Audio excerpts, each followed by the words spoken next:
Good afternoon, and welcome to today's Body and Mind Incorporated webcast as part of the Planet MicroCap Showcase. It is now my pleasure to turn the floor over to your host, Michael Mills of Body and Mind Incorporated. Please go ahead. Hey, thank you very much, and thanks for taking the time. I know it's been a long day for some of you who've been looking at presentations all day.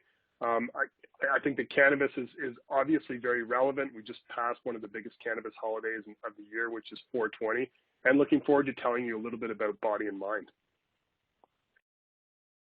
Obviously, a disclaimer here, we'll have some forward-looking statements. If you'd like to look at this disclaimer in more detail, please feel free to jump on our website and download and view. So just to give you an overview of Body and Mind, I'll touch on our total operations very quickly, and then I'll go into a bit more detail on each of the operations that we have. We are in Nevada, Ohio, California, and Arkansas with cultivation, retail, and or production facilities in each of those states. Let me go into a bit more detail of each of the states that we're in.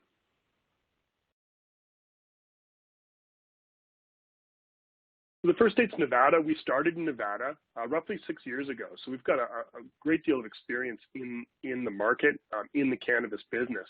And we came into Nevada when the state first went medical, legal, and you know, prior to medical, Nevada was actually a very illegal state for cannabis.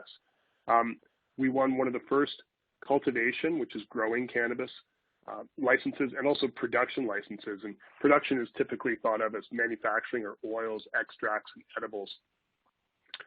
As that small, relatively small medical market was growing, we did a few things that I think have really set us up for success, and that is obviously coming out with a strong brand, the Body and Mind brand, coming out with innovative and a wide selection of products, not just flower, but oils, extracts, edibles.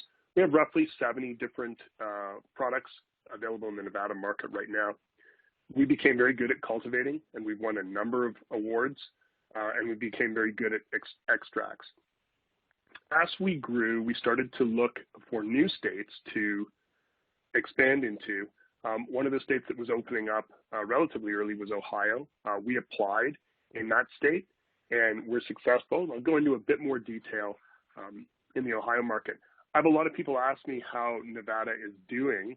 Obviously, with COVID, there was a very significant drop in tourism, both convention tourism and general tourism.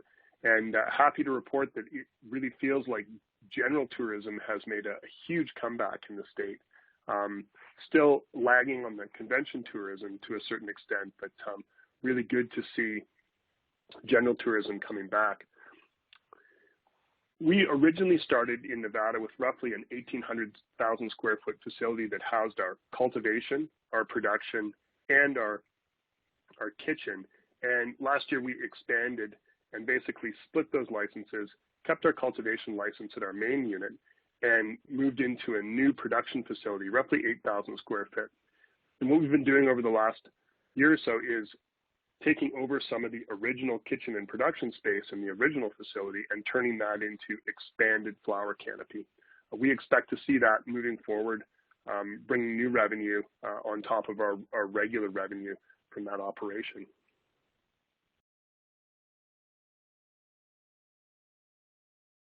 While we were growing and expanding in the Nevada market, as I mentioned, we applied for licenses in new states. Ohio was a medical license that was medical market that was opening up. We applied with an in-state partner and won a retail or dispensary license and also a production license. We've since bought the retail partners, our in-state partners out, and own 100% of the dispensary and have a definitive deal for the remainder of the production facility. We opened the dispensary in February of 2019. We were one of probably the first dozen dispensaries to open in the state and have recently rebranded that as a Body and Mind branded dispensary. We're just west of Cleveland, great highway access.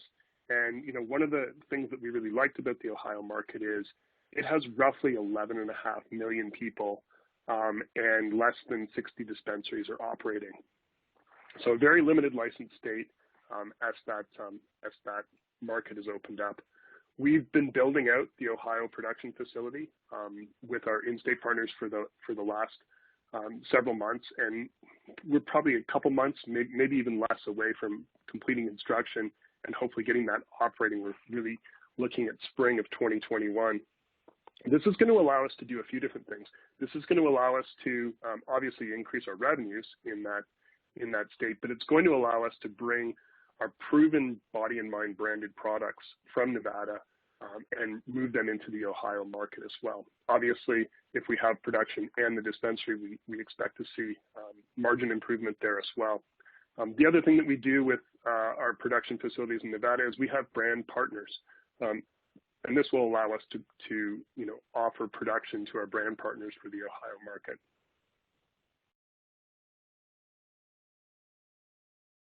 The next state is Arkansas.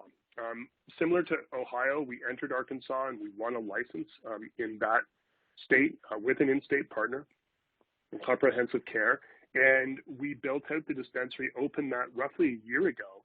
And the dispensary also has a small cultivation attached to it.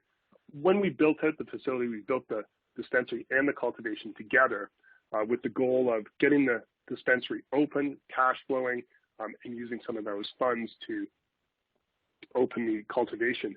We actually received the cultivation permit just a couple weeks ago, so we're underway and looking forward to having that cultivation operating. Again, Arkansas is a limited license market, population of roughly 3 million people with only 40 dispensary licenses.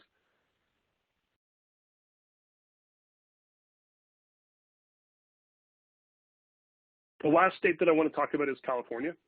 We came into California as part of an acquisition, and that gave us a license in San Diego. Again, I've been talking about limited license markets, but it is a focus for us. San Diego has a population of roughly 1.5 million people, and there's only 16 dispensary licenses for the city. We built out that dispensary and managed to get that open just in time for COVID, roughly a year ago. So that's been open since roughly April of last year, and it's a great market for us. The other acquisition that we made was a medical dispensary in Long Beach. That has been since upgraded to adult use, and we continue to see good progress from that dispensary.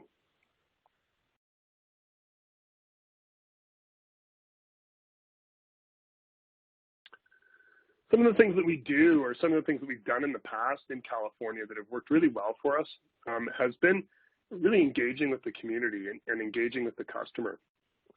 And as we see more and more people who are feeling that cannabis is normalized, we see a lot of what we would call canna curious, or new consumers who have either been introduced to cannabis through friends, or maybe it's something cannabis that they used a long time ago, and now that it's legal in their state, they have a comfort in coming back to the plant.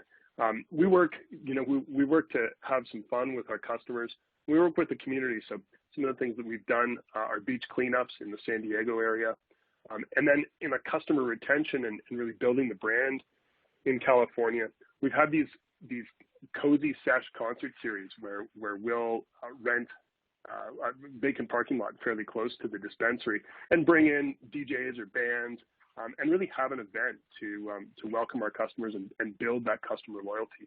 We'll also have some of the California brands come in and have brand evenings where customers can really interact with brand reps and get to know that side of the business a bit more. And it creates a really, really great relationship. Unfortunately, we haven't been able to do really a lot of the customer-facing things obviously because of COVID for the last year. But we do see that as being high value and look forward to bringing those back on.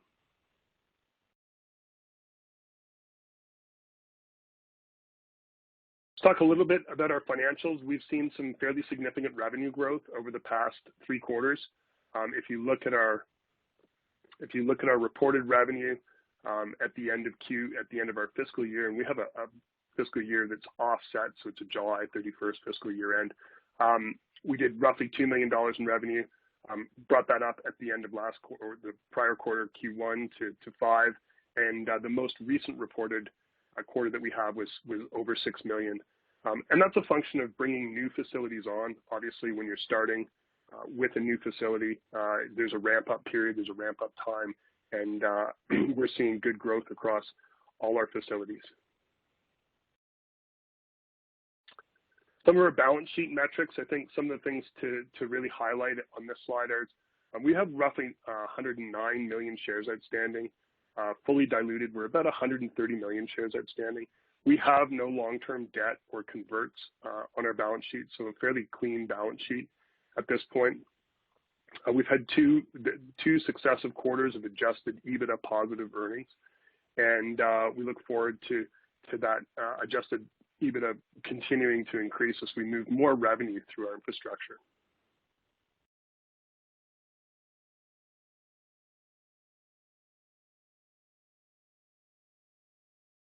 So talk a little bit about our vision and our strategy. This is really how we've been able to get to our successful operations so far is identifying low-cost ways to get into markets. So in general, we've done that through applying for licenses. It's a longer-term way to build shareholder value, but in general, it's the fastest way to build shareholder value, and that is to become part of the license process when a state or a jurisdiction or a municipality first opens licenses, win those licenses, and then efficiently develop them. On the optimization side, we do a number of initiatives within the company, such as an ongoing regular pardon me. When we look at cultivation, we look at it on more of a perpetual harvest basis. So when we look at our various operations, we look for ways to create the most efficiency out of them. And when you look at cultivation, one of the things that we see in some operations, certainly not our own, is this desire to potentially have some plants stay in flowering longer and some plants staying in flowering shorter, and it creates a real bottleneck. We prefer to use a perpetual harvest system, and that creates real consistency. It can create consistency from a workflow perspective and also an efficiency perspective that allows us to fully utilize our canopy as much as possible. I think that one of the benefits that we have from being in this industry for roughly 6 years is we deeply understand each aspect, so cultivation, production, retail. It allows us, when we're going in to assess potential opportunities, to very quickly understand whether it's obviously good value, could be a good combination on our part, and also whether, come up with a valuation on a fairly rapid basis. And of course, execution, I think, is absolutely key. We've seen a lot of change in the cannabis industry over the last couple of years. I think as we move into, continued quarters of EBITDA, adjusted EBITDA positive results, it really demonstrates that we've been able to execute.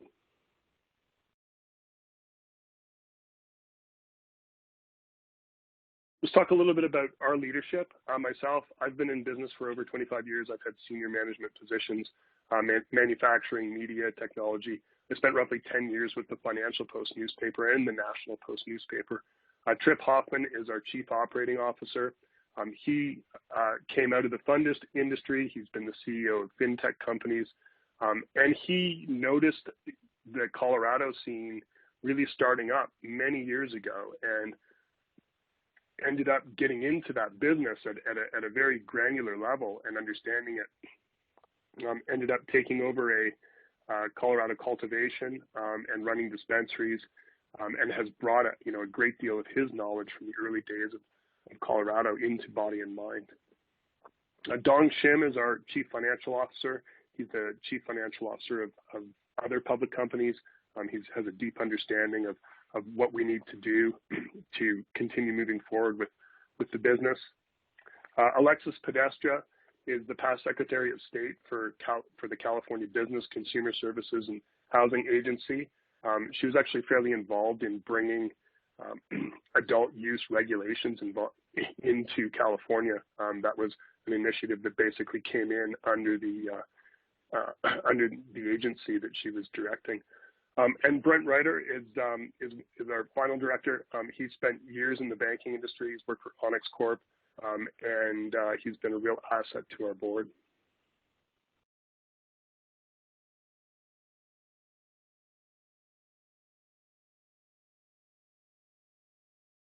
So just to summarize here, why Body and Mind? Obviously, being a multi-state operator gives a really good amount of diversity. It gives us the option to expand in the states that we're in. It gives us a lot of visibility into different regulations. That one of the great things about the cannabis industry, certainly for an operator like ourselves, is there's very significant moats and there's very significant regulations that you need to understand and adhere to be part of this business. And we have a deep understanding of them. Obviously, we have near-term revenue growth. As I mentioned, we are long-term debt-free with 109 million shares outstanding, 130 million fully diluted. We have a tight share capital structure. The last financing that we did was in May of 2019. And if you look at the progression of the company, you can see that we've been excellent stewards of capital. We put money back into operations that are going to create revenue. Our product quality is renowned, certainly. Again, we've won numerous awards out there. One of the things that we do as a company is keep a close eye on jurisdictions that are opening up. We write license applications in jurisdictions that are opening. We write license applications in states where we're operating. We don't win them all, but we do have a track record of winning license applications. I think our diversified assets, our combination of cultivation, production or manufacturing, and retail give us a good broad scope and understanding of the business. We have, if you go back and take a look at our presentations over the years, we've done everything that we said that we would do. Sometimes it takes a little bit longer, and that's things like COVID come up and regulation sometimes is a little bit slower than people would like, but we've moved forward with the projects that we said that we would do. We have a proven track record, a great executive team, and a great team overall. The folks who work at BAMM are passionate about quality. They're passionate about producing fantastic products and really helpful as far as bringing new canna-curious consumers in and explaining cannabis to a large group of people who are either coming back to this for the first time or trying it for the first time. We use our experience and our technology to drive innovation. And, as I manage, we have a strong management team. And that's about it for the slideshow here. Let me see if we have any questions. So yeah, one question here. How do you think about your brand and building brands in the cannabis industry? We came out very early with the concept of Body and Mind because we started as a medical company, and we wanted to have a very approachable brand that really talked to some of the reasons that medical cannabis users use cannabis, which is to connect with their body and their mind. And we've had so much great feedback about the brand and the appeal of the brand and the appeal of brand really across a lot of different demographics. And then we've had people tell us that, it should be a national brand and it's something that we should be, spending millions of dollars marketing. And one of the things that we see in our dispensaries, and this is why it's great to have, experience in all aspects of the vertical in this business, is that at this point in time, because there really aren't any national cannabis companies, there's some that are getting very close, but because there aren't any real national cannabis companies, the challenge in creating a brand that someone absolutely is going to buy or they'll leave your store is a little bit different. And I don't think we're quite there. So given the choice between allocating funds to promote the brand and the brand only, or apply for licenses and create revenue generating opportunities, we typically will always swing towards creating revenue generating opportunities.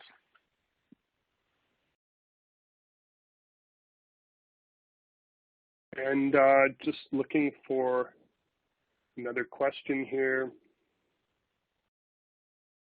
Okay, what are your expectations around changes in federal legalization? Really depends if people have been following cannabis. If you've been following cannabis closely and you're a cannabis investor, you would have seen that yesterday for for the umpteenth time, the Safe Banking Act passed through the House and is now sort of ready to go to the Senate. And that is, safe banking in general would be just a huge win for the cannabis industry. If you're unfamiliar with cannabis,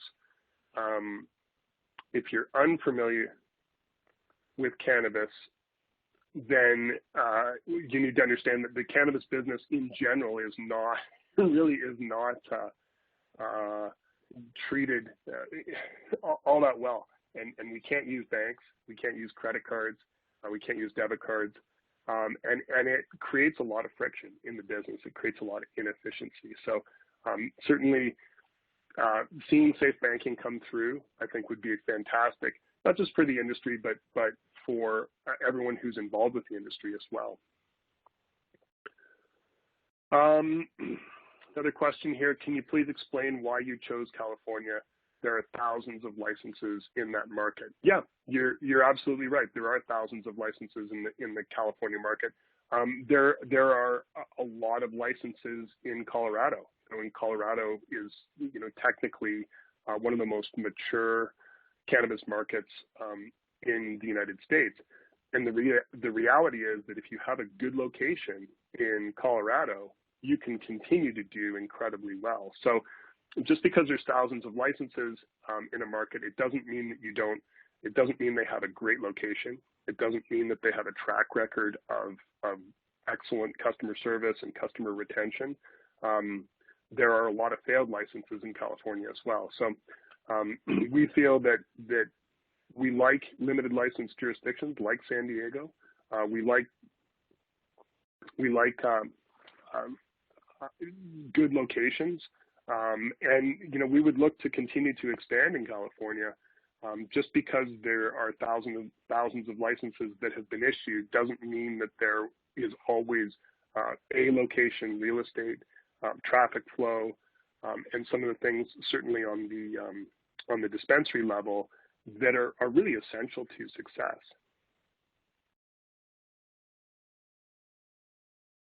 Another question here, can you expand on the opportunity that exists in Ohio? How big can that market be over time? So just to reiterate that Ohio is a medical market at this point, and we've had the experience in starting in Nevada as a medical market and watching what happened when Nevada moved from medical to adult use. And it is a rocket ship. It's a rocket ship for the companies.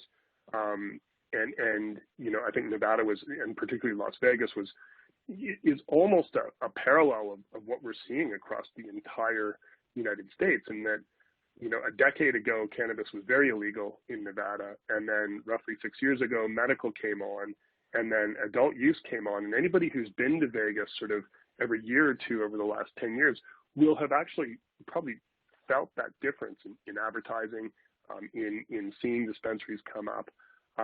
We're seeing so much push, so many states move at the state level from either illegal to medical or medical to adult use. I wouldn't want to place any sort of prediction on when Ohio may move from medical to adult use, but recall that Ohio has 11.5 million people in it. It's got roughly 60 dispensaries right now. That gives anybody like ourselves who are early in the game real first mover advantage.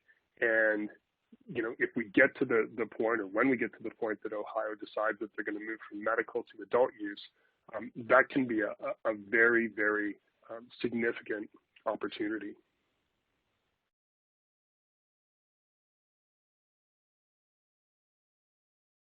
And one last question here. I know I'm coming close to the end of time.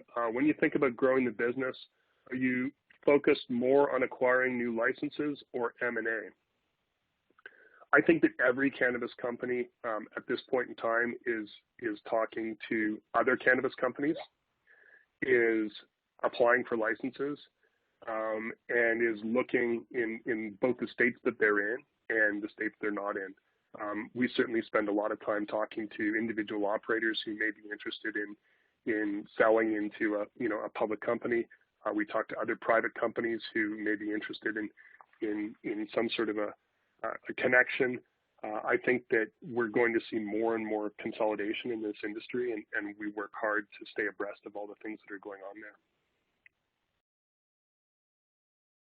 So I think that's about it for time for me. Really appreciate everyone coming into this, and please, if you have any questions, send an email to ir@bodyandmind.com. We'd be happy to get back to you.